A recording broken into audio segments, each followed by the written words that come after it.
Concern lang sila sa'yo kung mahigit 2 tao na nag-warn sa'yo, I think kailangan mo i-take seriously. Yeah, I get your point. I actually appreciate them na they're just really concerned. Like, they do not want na nangyari sa kanila sa ibang babae. And naiintindihan ko na parang they're really into helping other women not to get hurt anymore. And it takes a lot of courage to ruin someone's life. And intentionally, that's their goal. Sirain si Hergie. And to protect me and the other woman na mabibiktima ni Hergie. And I told them nga na I really appreciate the concern, the warnings. Yeah, I appreciate these people na nasaktan ni Hergie, these people na nalamangan niya, these girls na mentally broken because of Hergie. I am sincerely apologetic about what happened to you, to all of you. And I'm sorry if I failed you guys na layuan siya. Pero yung ginawa kasi ninyo sa akin, sobrang foul din eh. Nawala sa akin yung baby ko kasi, what? They contacted my ex.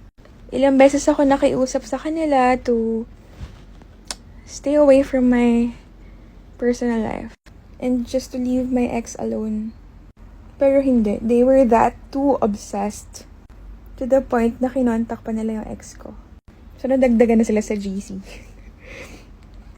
So, they created stories. For some reason, di ko alam sa nila nakuha yung sinabi ko daw na palamunin daw yung ex ko. Sinabi ko daw yun. Tapos, kinuwento nila lahat ng ganyan, ng mga stories nila about kay Hergie dun sa ex ko. Sinabi nila na si Hergie is bad. And the kid is not safe with me, with us. And they told my ex na ang dami ko daw sinabing masasama. I honestly do not know saan nanggaling yung mga storya nila na kinuwento dun sa ex ko.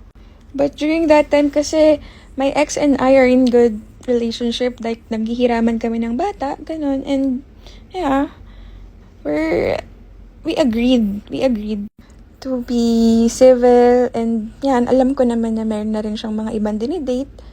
And she knows na rin na meron ako mga ibang dinidate. She even saw me nga on Tinder eh.